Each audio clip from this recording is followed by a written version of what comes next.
आखिर क्या वजह है कि हमारे काम सफल नहीं होते? आखिर कौन सी प्रार्थना हमें करनी चाहिए कि हमारे काम सफल हो जाएं? तो आज की इस वीडियो में हम उन्हीं वचनों को बताएंगे जिनके द्वारा आप प्रार्थना कर सकते हैं, जिनको आप रोज़ पढ़ सकते हैं और वचन आप जानते ही हैं कि वो काम करता है। सो मेरे प्रिय दोस्तों, आप बने रहिए इस वीडियो के अंत तक।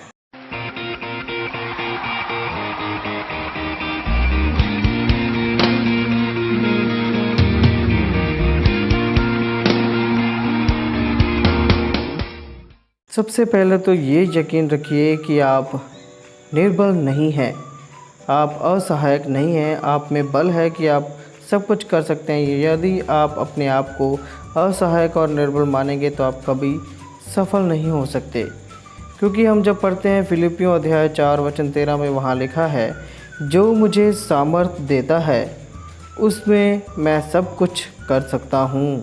आमीन। सो आज इस वीडियो में बस मैं ये बताने वाला हूँ कि आपको किन वचनों के साथ प्रार्थना करनी चाहिए या फिर कौन से वचन रोज़ पढ़ने चाहिए कि आप हर काम में सफल हों। सो शुरुआत करते हैं पहले वचन से, जो लिखा है नीति वचन अध्याय 16 वचन 3। वहाँ पर हम पढ़ते हैं, अपने कामों को यहोवा पर डाल दे, इससे तेरी कल्पनाएँ सिद्ध होंगी। आमीन। अपने सारे कामों को परमेश्वर के ऊपर डाल दे, क्योंकि बाइबल हमें ये भी कहती है कि अपनी सारी चिंता उसी पर डाल दो, क्योंकि उसे हमारा ध्यान है। आमीन। और दूसरा वचन हम पढ़ते हैं पहला राजा अध्याय 2 वचन 3। वहाँ पर लिखा है, और जो कुछ तेरे परमेश्वर यहोवा ने तुझे सौंपा है उसकी रक्षा करके उसके मार्गों पर चला करना, और जैसा मूसा की व्यवस्था में लिखा है वैसे ही उसकी विधियों तथा आज्ञाओं और नियमों और चितौनियों का पालन करते रहना, जिससे जो कुछ तू करे और जहाँ कहीं तू जाए उसमें तू सफल होए। आमीन और फिर आमीन। और इन आशीष वचनों के साथ साथ हमें चेतावनी और डांट भरे वचन भी सुनने को मिलते हैं, जो कि हमारे लिए बहुत अच्छे हैं। लिखा है लूका अध्याय 16 वचन 10 और 11, जो थोड़े से थोड़े में सच्चा है वह बहुत में भी सच्चा है, और जो थोड़े से थोड़े में अधर्मी है वह बहुत में भी अधर्मी है। इसलिए जब तुम अधर्म के धन में सच्चे न ठहरे तो सच्चा धन तुम्हें कौन सौंपेगा।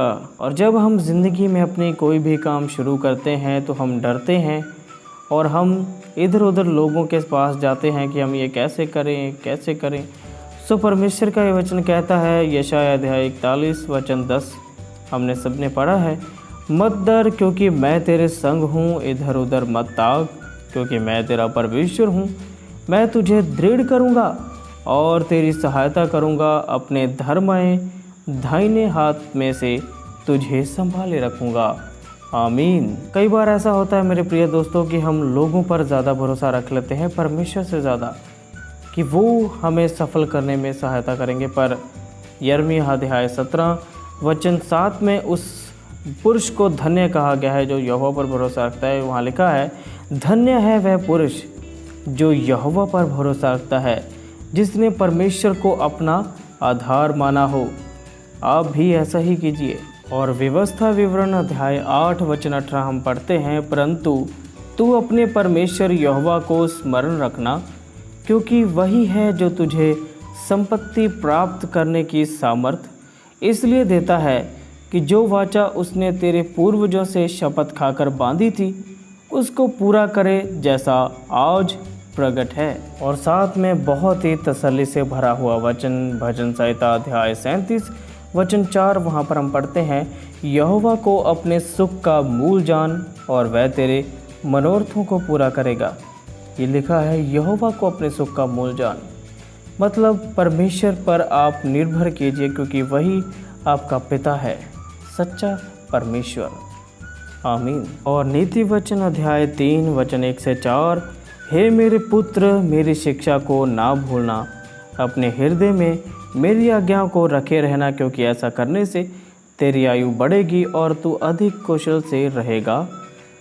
कृपा और सच्चाई तुझसे अलग ना होने पाए, वरन उनको अपने गले का हार बनाना और अपनी हृदय रूपी पट्टियों पर लिखना, तो तू परमेश्वर और मनुष्य दोनों का अनुग्रह पाएगा, तू अति बुद्धिमान होगा। आमीन फिर आमीन। सो इस आखिरी वचन के साथ मैं वीडियो की समाप्ति करना चाहूँगा और मैं आपको कहूँगा कि जितने भी वचन इस वीडियो में बताए गए हैं आप उनको लेकर ज़रूर प्रार्थना कीजिए। रोज़ उन वचनों को पढ़िए। मैं पढ़ूंगा याकूब अध्याय 4 वचन 10। वहाँ लिखा है, प्रभु के सामने दीन बनो तो वह तुम्हें शिरोमणि बनाएगा। आमीन। सो शुक्रिया मेरे प्रिय दोस्तों, आपने कीमती समय दिया और मैं इसी तरह फिर लौटूंगा बाइबल की कुछ नई वीडियोस के साथ। तब तक आप लोग खुश रहें और प्रभु में हमेशा आनंदित रहें। आमीन।